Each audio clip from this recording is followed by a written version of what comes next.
Hi everyone, thanks for joining us. Great to see you here. Like I say, this is a bit of a longer session. We normally try and do these in about 20 minutes, but we're going to dedicate 40 minutes today because it's quite an important message to get through. Why do I say that? Because I've been in industry for 40 years this year, man and boy, and I've been around the world leading change programs and been a director and worked in all sorts of different environments, and I always say from quarrying 12-ton lumps of stone to assembling hydrogen fuel cells and everything in between. And so I've pretty much sort of been there and got the t-shirt. And the pattern I saw over those years is that a set of tools and techniques was introduced to businesses by consultants quite often, or sometimes new recruits in senior management positions. And depending on how the people responded to that, the consultant or the person really determined how well the tools landed and what the success rate was. And in one in particular case, I'm thinking of way back in the 90s in Basildon, just after we'd got through quality circles and total quality management, and people had started referring to things as world-class manufacturing before lean. There was a chap called John that came in, alienated everybody.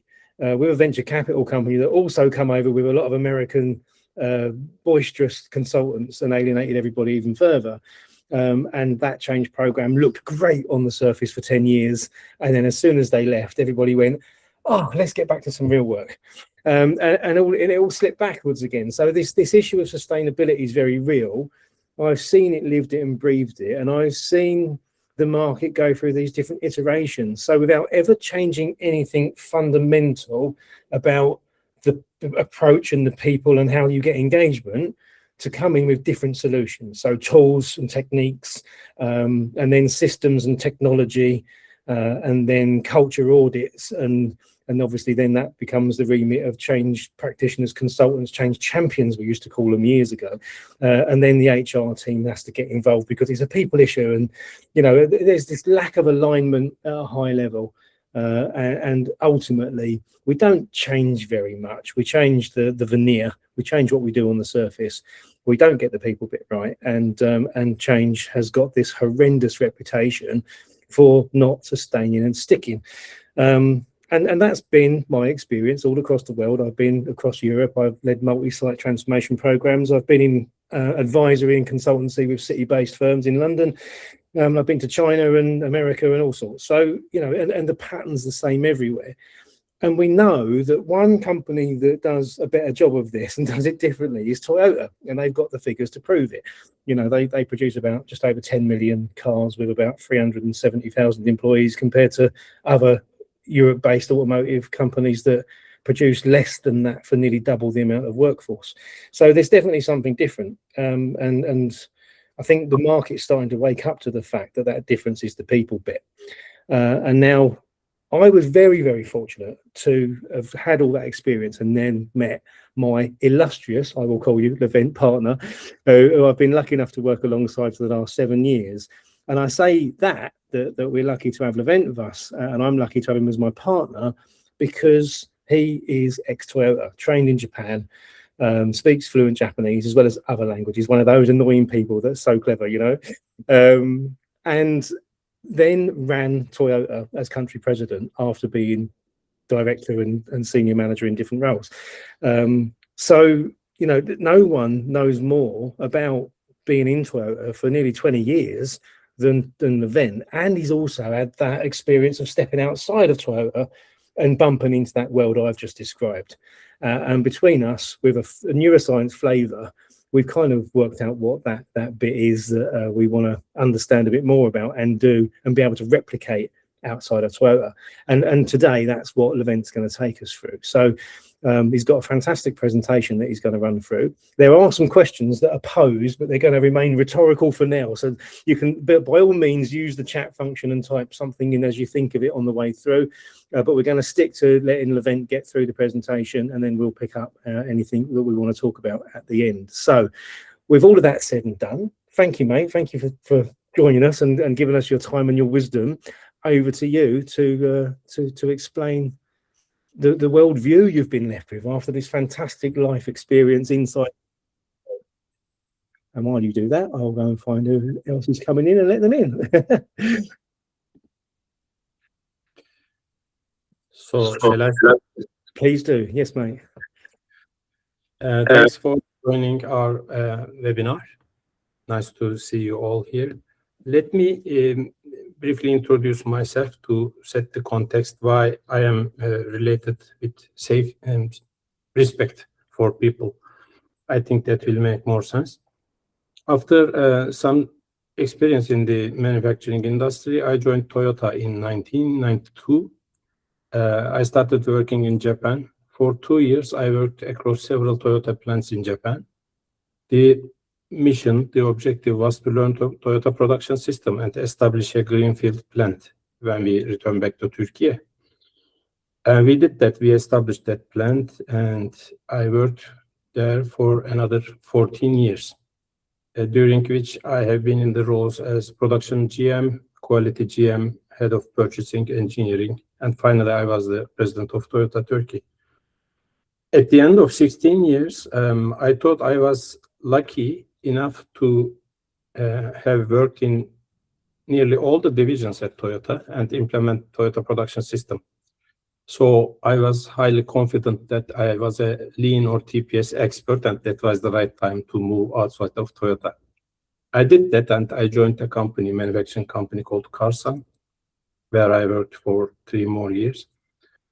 But that was a big shock. Nearly 80% of my skills, my experience didn't work there.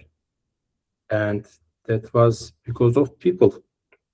And that was the day I understood that if people don't support you, you cannot be successful. Even you can be successful in short term, that will not be sustainable. So after 16 years of hard work at Toyota, why this result was the thing that I had to face. I just felt like a fish jumping outside of an aquarium, realizing the existence of water, and that water was culture. We were living in Toyota, but we were not aware about the culture, because at Toyota nobody talks about culture. Nobody talks about how to develop culture, etc., because they have a high-performance culture already, and there are principles, and with principle-based practice, they maintain this culture at high level. So after that time, a question came to my mind: how can we develop a high-performance culture like Toyota's culture outside of Toyota, especially in the West? I'm still after this question to find a good answer to that. How can we develop a high-performance culture like Toyota's culture outside Toyota? I read a lot about philosophy, psychology for about 20 years. And finally, I started reading neuroscience, because recent advances in neuroscience are very, very interesting. Then I also worked for MAN, Truck and Bus, as board member in charge of production. I worked there for 8 more years as professional. Then I retired and started my own advisory consultancy work, where I mostly worked with Toyota Tier 1 suppliers. And during this experience, I had a lot of chance to implement what I learned and see the results with trial and error. I can tell you that most of them are errors, but I had also some success, which is about 1 or 2%, which I think makes sense for all of you if you have related experience in the field. So in the last 6 years, I met David 6 years ago. Then we started talking about it, and our approaches, the way we describe the problem, is nearly the same. We were all surprised by the similarity, and we decided to join our forces, and we created this BTFA online course. It took us about 7,000 hours to produce. Before producing it, the course was ready. I mean, we had developed a version of the training course, but later we realized that it will not work. Then we scrapped it and we designed it from zero using neuroscience. That's what took us 7,000 hours to produce. And we are now delivering this course since 2022 for more than 3.5 years. We have delivered to more than 200 leaders around the world. I will not talk about the course today, but this is who we are, this is what we are doing. And now I will talk about why we are doing it. Let me share my screen, go through the presentation.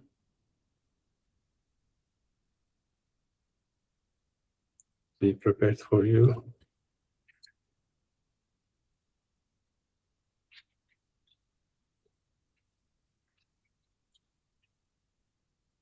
Can you see it? White page? Yes, mate. Yeah, we got it. Okay, developing a Toyota-like culture, high-performance culture is the subject. So when we talk about these subjects, the words we are using are mostly ambiguous and complex. We think we convey our message, but the receiving brain perceives it differently most of the time. Personally, I think that we cannot deliver our message more than 20% of it, even when we construct our message in a very, very simple way. So when we are talking about critical subjects or matters, it's always better to define what we are talking about. So what is high performance and what is change? From my perspective, high performance culture describes an organization where employees pull in the same direction, employees collaborate, help each other, support each other. You can also call it teamwork, and take responsibility to improve continuously.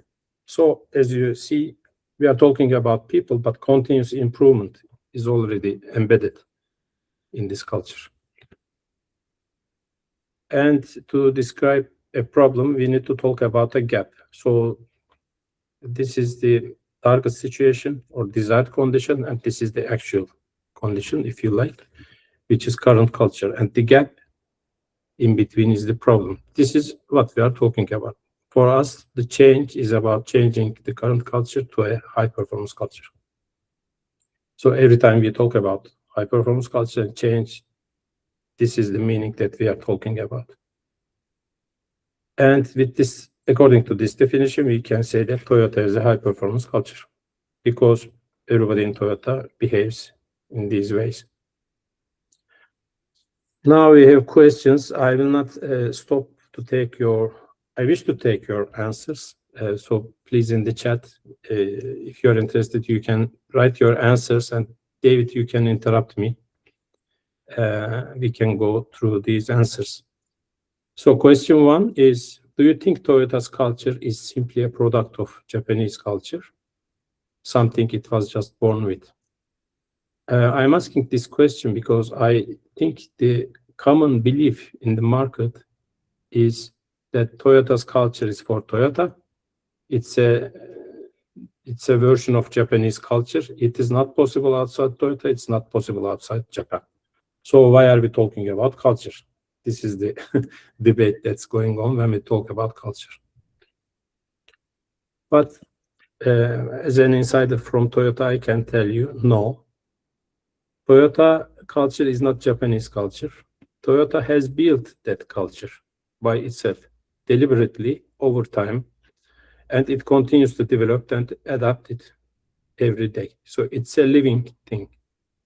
And they built it, now they spend energy to maintain it and develop it further as much as they can.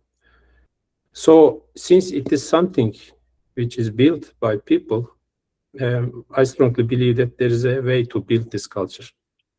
And I know how they did it. Maybe you have seen this picture. This is called Toyota Way. You can find it in their website also. Toyota Way comprises of 2 pillars. One is continuous improvement for sure, and the other is respect for people. And this one has respect teamwork as 2 principles underneath. And continuous improvement has 3 principles: challenge, Kaizen, and Genchi Genbutsu. So for me, the lean is especially created by people by copying Toyota production system during their visits to Japan. and while Toyota was operating in Numi in the States, right? So they were able to closely observe how Toyota behaves in manufacturing. So when you see from outside, when you try to capture what's going on based on your observation, you can see what's going on in continuous improvement. It is Toyota production system, and it can be observed, it can be tested and documented and spread. It is possible. What is not possible to see is the culture side, the respect for people behind it.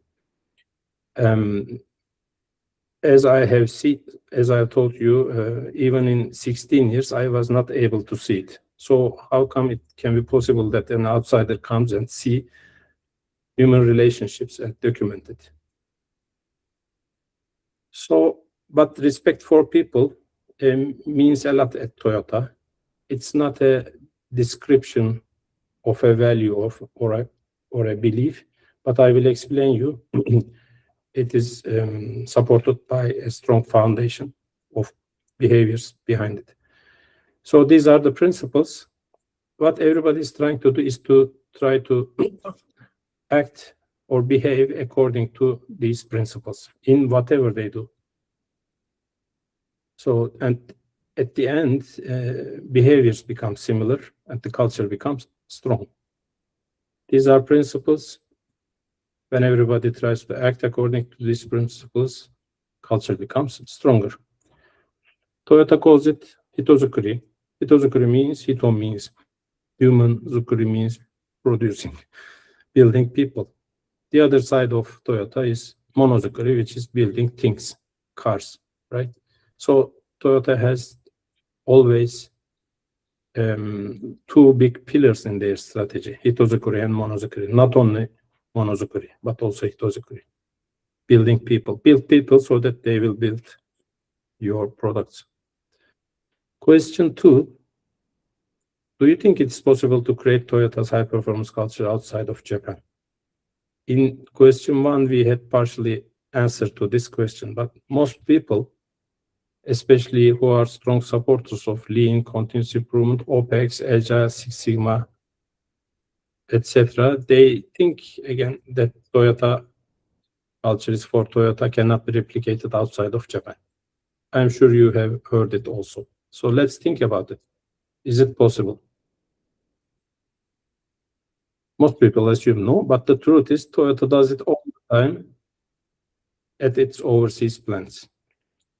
Toyota has about 57 overseas plants outside Japan. And in every of these plants, you can smell and feel that Toyota culture. And they can build it in 1 year.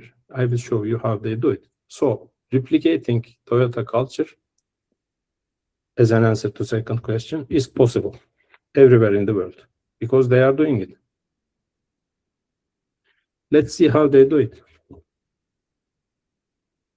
They have a coordinator system. Maybe you didn't hear about it. Coordinators are humans, experienced people, especially from teams. You see, in manufacturing line, there are teams of 8 to 9, 10 people, and they have team leaders. And for every 3 team leaders, you have a group leader. So a group leader typically manages about 30 to 35 people.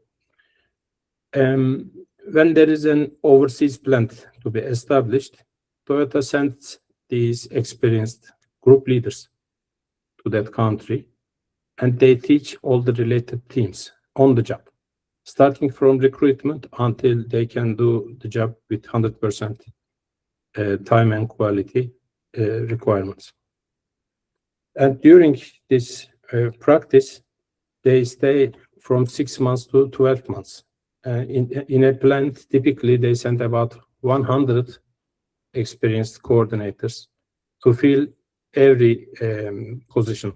I mean, it starts from human resources, finance, and includes quality, manufacturing, logistics, etc. So they are capable to do it. They just replicate people. They just produce people, build people who can do it like them. And during this practice, none of the coordinators teach culture. If you ask them to define culture, they cannot. This was my struggle after leaving Toyota. It's not easy. It's nearly impossible about how to formulate the culture, even for Toyota people. But they do it with role modeling, mentoring, and OJT, learning by doing. And this is how they teach, how they build people in Japan also. This is exactly what they are doing in overseas also. I call it multi-point injection. So not only one process at a time, but to all processes at the same time. And at the end of nearly 1 year, you have a culture running in overseas, wherever in the world.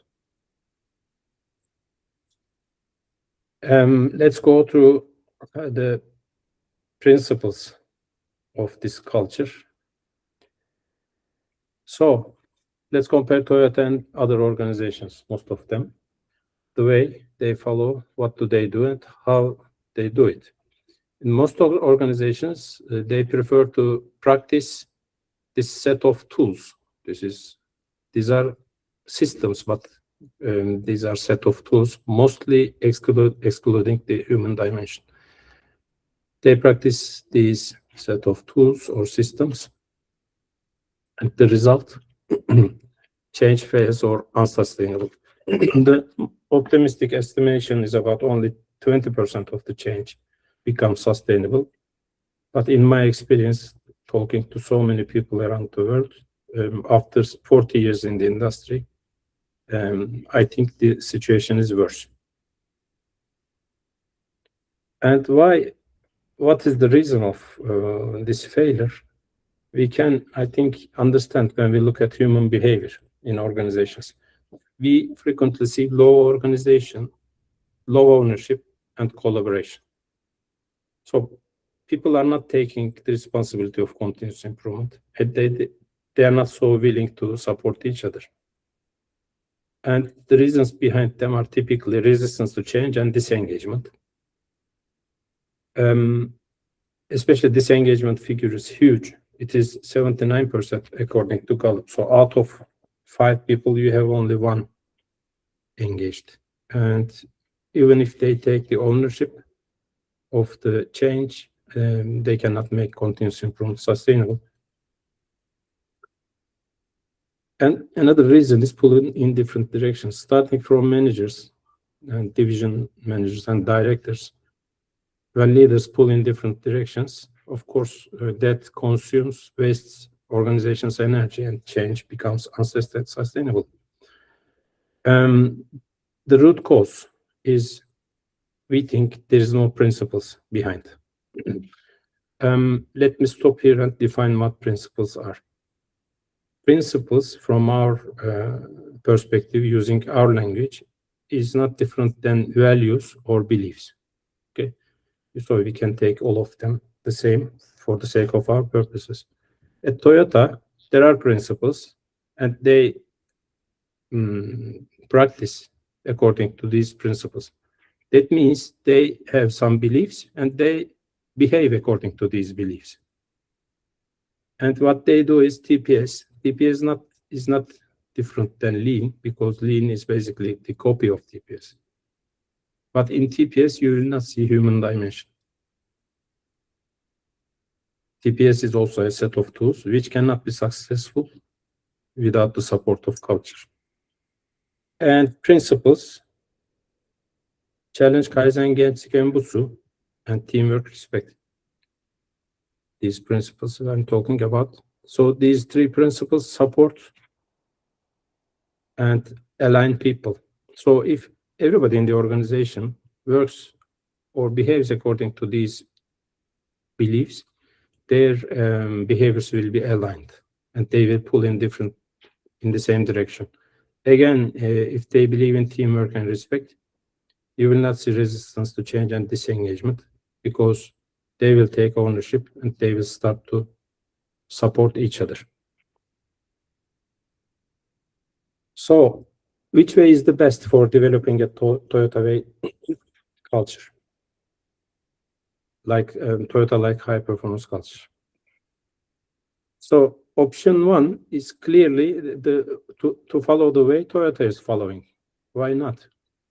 because it's not, if it is not a Japanese culture, if it's a culture that a company is developing continuously, why don't we do it the same way they do it? Let's investigate that. So to do this, first we need to create a common understanding about these principles, right? The problem is everybody thinks they know what respect is, but everybody behaves differently in daily situations. When I'm leading a company that I work with in the automotive manufacturing, we designed a workshop where I asked about 100 leaders to describe what respect is in an empty A4 paper. Then when we collected the answers, we were astonished to see that all the answers were different. So if you ask any leader, do they know what respect is? Yes, they will say yes. And they can make a definition about it. But I can guarantee you that that definition or that belief causes different behaviors, because the belief itself is a bit different than the others. So if we have different beliefs, we will pull in different directions when it comes to practice, right? Daily practice, daily situations. So this is a big problem. So how to overcome this problem? Because we need to fix it from the beginning. If you don't have a same understanding about the principles, how can we act similarly? The solution is seeking consensus on what respect is in daily situations. In the trainings I were giving in the organization, I was talking about these situations. For example, what is respectful, what is not when you recruit people, when you train them, when you educate them, when you certify them to be able to complete the work with targeted quality and time requirements, etc. But it was a very big list and it was so complicated. It was taking about 2-3 days. So I decided to collect them in a document, and I decided to publish this book. And it has a section in the book. You see, these are the systems, some of the systems that we can see in daily operation, especially in a manufacturing environment. For example, some people say systems drive behavior. Some people say behaviors drive systems, which are two conflicting beliefs. And we should also think about the need. Sometimes when you don't explain the why you are doing some change, for people it's difficult to understand and commit. So we are talking about the importance of that. In standardization, health and safety system, daily management, standardized work assessment, what is respectful, what is not respectful? We need to discuss these to have a consensus on what is good, what good looks like. For example, standardized work assessment. Is it a way to control people? People don't like to be controlled. They hate to be controlled. So, but is it something that we need to do? Yes. Even if you have standards, if you don't control standards, then they will disappear in time. So we need to control. But when we control them, what should we do? What is respectful? What is not? For example, some people go watch operators from a distance and they take notes, etc., which is very stressful for the operators. And sometimes they make some reports blaming operators, etc., even without talking to them, because there may be other reasons behind. So we all discuss about these things to achieve consensus in group. This is the only way to align our beliefs. If we don't align our beliefs, we cannot align our actions. So similarly, we discuss in all these subjects. As you see, some of them are included in lean, but some of them are not included in lean. But if we don't talk about them, they exist in daily life. I mean, we do something to develop multi-skill of people. We do something for suggestion systems, but as you all know, suggestion system doesn't work in maybe 90% of the workplaces. But reading this book and discussing about it is also a lot of effort, you see. I did it in mantra canvas. It took more than 2 days just to talk about only some of these systems. We have reached some consensus and we have documented as common beliefs, and that helped a lot, but it is very difficult to do. And also it requires a 2-3 years strategy and experienced on-site mentors. For example, it cannot be done with one-man show, 1 or 2 experienced people or senseis. Some people like to call them like this. So as you have seen, Japanese do it with 100 people at the same time. So with 2-3 guys only, it's not feasible. It is doable, but it takes a lot of time and commitment. Second option is to install systems and expect systems drive behavior. I am sure you have heard about it many times, especially nowadays. There are many people, especially in LinkedIn, talking about this systems drive behavior. What they are trying to say is, if you establish good systems, this will drive behaviors, and behaviors will be similar, and culture will be stronger. But the question is, who will create systems? If people with different beliefs, especially about respect, create these systems will not create desired behaviors. Let me explain it. This belief is causing heavily using PDCA, continuous improvement, right? And the result doesn't change: lack of ownership, misalignment, disengagement, etc., which are difficult to explain by PDCA, right? Because these are human behaviors. The reason is simple: human brain is not working like this. We believe, we think accordingly, we feel according to what we think, and we act according to what we feel. So most of our actions are emotional, whereas PDCA is scientific and logical. So everything we do at work, if it contradicts with what we believe, the way system wants us to act will be always different from what we want to do. So it will create all these problems. Or we can develop systems and people separately. I'm sure you know it very well, because this is the common sense in the industry. Performance is combination of systems, processes, set of tools, and behaviors. If people don't act according to what we designed, so performance will not come. If they pull in different directions, they will waste energy, etc. So what do we do to make systems, processes stronger? We can give technical training to people, and to develop behavior, we can give people personal development trainings. So this people development side is often outsourced to HR, you see. And technical people don't know what they are doing, or why they are doing. Is it really supporting this bit or not? So at the end, we expect the same synthesis in different minds. We send a lot of people to those trainings, so we expect them to combine these two and make a synthesis in their mind and believe in it. And we expect that these beliefs will be similar in different brains, so that they will behave similarly the next day, which is a huge assumption. Again, result doesn't change. Change doesn't stick. Because psychology-based to-do lists are complex, no-wise, hard to believe.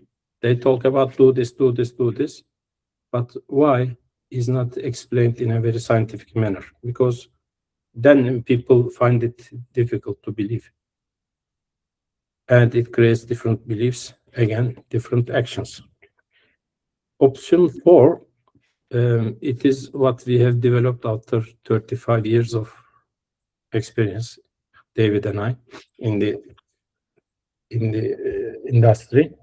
It is shifting beliefs with BTFA online course. These are Toyota principles. We aim to develop leaders. We aim to help them to understand what these principles with BTFA online course. And these are the new beliefs BTFA creates, reinforces. So anyone who will be graduated from the online course will think like this.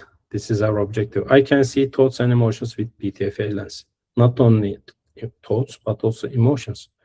I can describe stresses that impact brain performance. So if there are any stressors in the environment, in the decisions you are making, so it helps you to stop and eliminate them before you ask people to act. And I can create conditions where brains work at their best. Now, BTFA, under the light of neuroscience, provides leaders the best conditions under which brains work at their best. So I think neuroscience can be the best proof to this item, how to create best environment. Kaizen, behaviors are outcomes of a mechanism, BTFA. So human behavior is not random. Our brains are producing these behaviors using a mechanism called BTFA. This is not something we created superficially. This is what we learned from neuroscience, and we are just trying to adapt it to our CI world. And I can describe, eliminate obstacles to change. I mean, if these obstacles are creating stress, they are pushing brains into their defense mode. So I can describe them and I can eliminate them. Real Kaizen occurs in brains. I know how brains rewire. In fact, what we are talking about change, especially when human and human behavior is involved, is the change in brain wiring. When your brain wiring changes, when it fires, you think, feel, and act differently. So this is what we are aiming for. If we are talking about real Kaizen, it is changing brain wiring and human behavior, right? And in the course, we are teaching the mechanism of it. Genchi Genbutsu, go and see the actual place, actual people. For us, if you look from neuroscience perspective, go to real Gemba, where people are at in their minds. So when we say Genchi Genbutsu, we usually mean going to another brain, connecting with it, and trying to understand what it feels and thinks. This is real Gemba. This is actual place that change is supposed to happen, right? So BTFA provides an ability to leaders to connect with other brains and to see their thoughts and feelings. And teamwork, engage with people, understand their BTF. So what they believe, how they think and feel. We are trying to show how leaders can do it. We call it engagement. I talked to you about 79% of disengagement, right? Employees are disengaged, but when you look what's the reason behind it, because their leaders are disengaged, their managers are disengaged. So our program aims to deliver that skill to leaders, how to engage with people.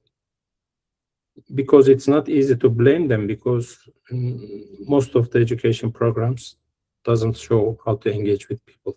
And we really believe that it's a critical leadership ability. And respect.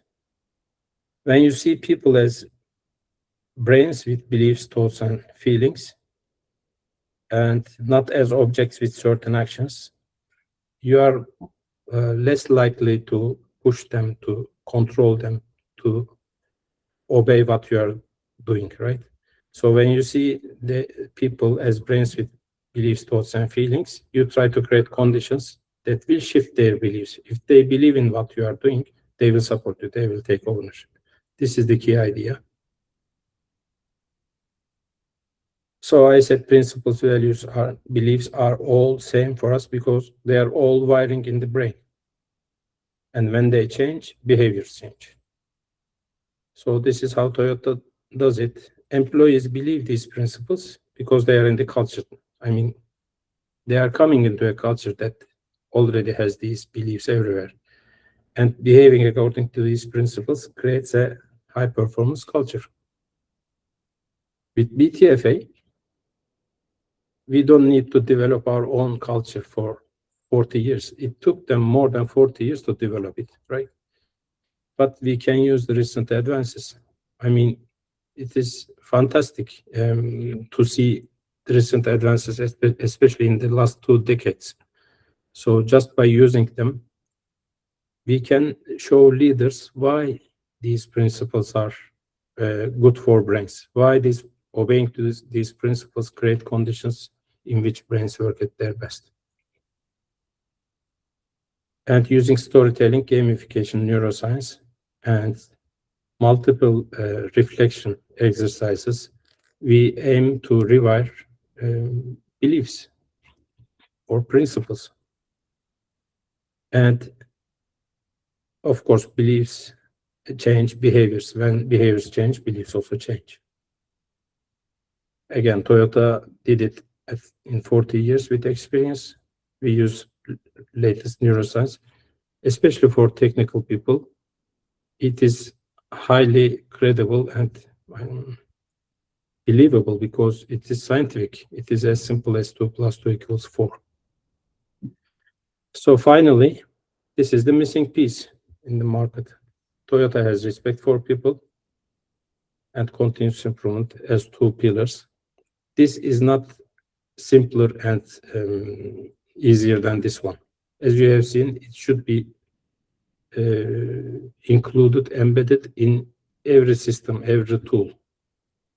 And I tried to show you in the several systems in the book. This is missing in most of the companies. That's why continuous improvement doesn't stick.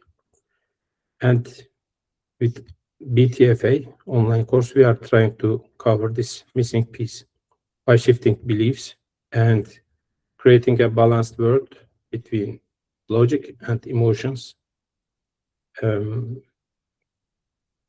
We create respect for people. Simply, if I am to summarize in one sentence, when you know what happens in the other brain, depending on how you act, you become more aware of your actions and you start to stop and think about what they will feel, they will think about it. If they feel negative about what you are doing, they will never support you.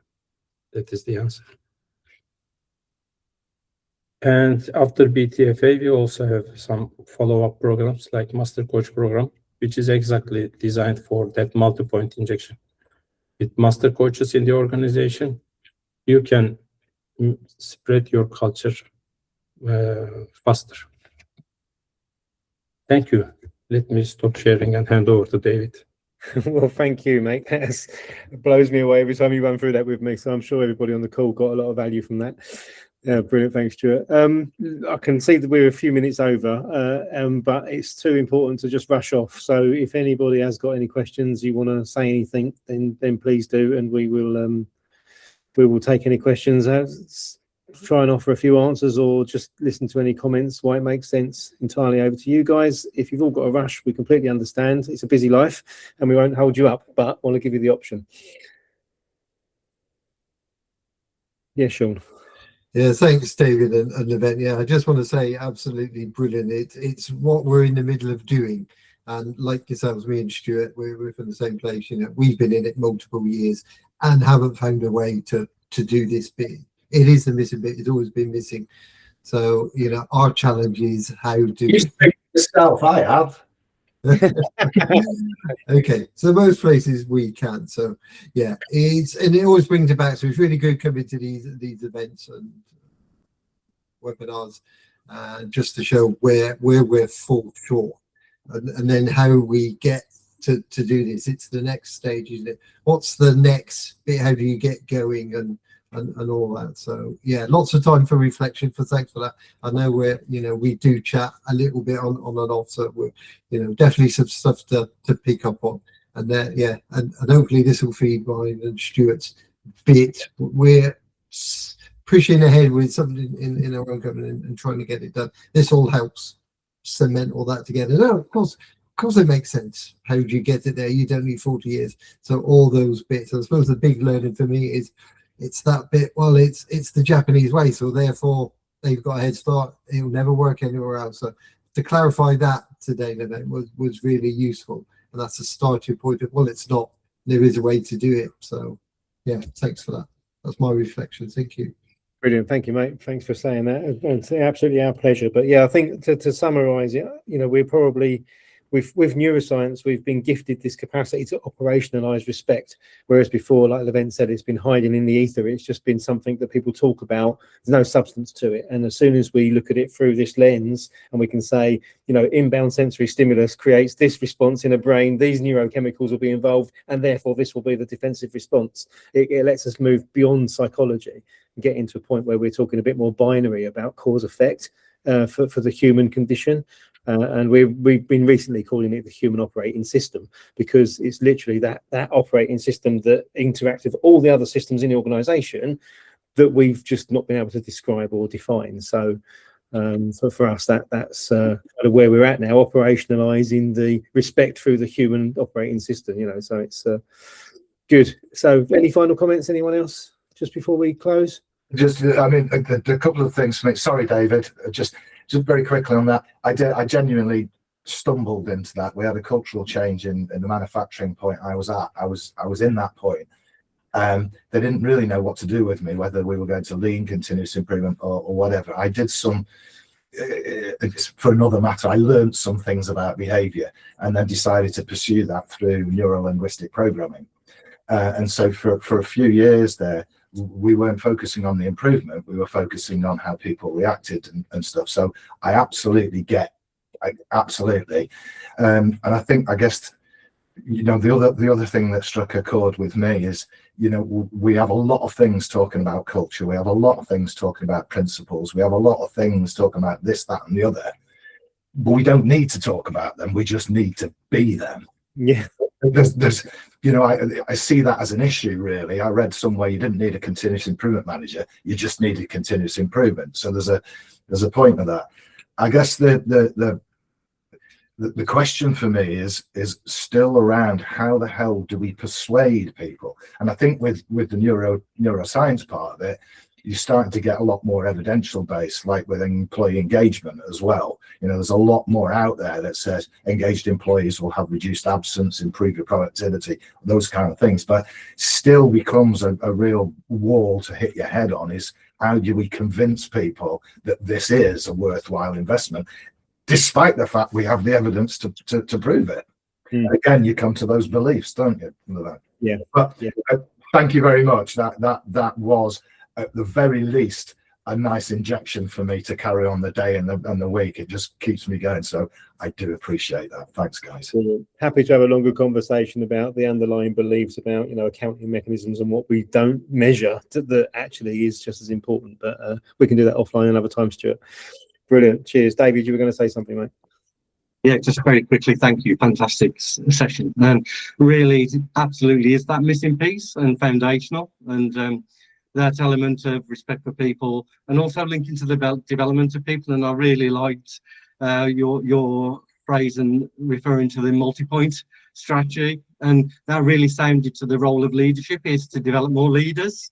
And that really came out with that multi-point injection strategy from Japan in terms of in that process of development of leaders. It's been a primary role and development linked to development of people. And one thing you mentioned about the engagement level, and one thing that was scary with the Gallup numbers now is that frontline work staff engagement is not looking good, and we know that. But actually, the recent data showing the management data is also severely tanking now as well. And obviously, what you're referring to is the importance of that too. So obviously, Gallup is sounding the alarm to see that starting to happen. So this work is even ever more needed and faster. So yes, thank you, great session.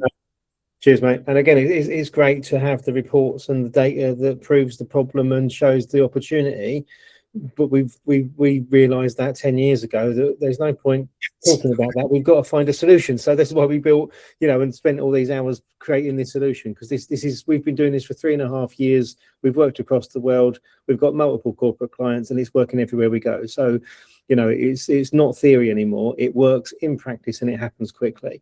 And I know Kirsty's on the call, so she could be testament to that, because she's seen the positive impacts where we've been working with her for the last couple of years. So, you know, this is a solution. It does work.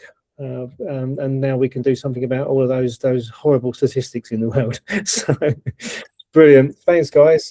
Jim and Kirsty, I haven't seen you put your hands up. Darren's had to shoot, so I shall close it there. Thanks everyone for attending. Great to see you all.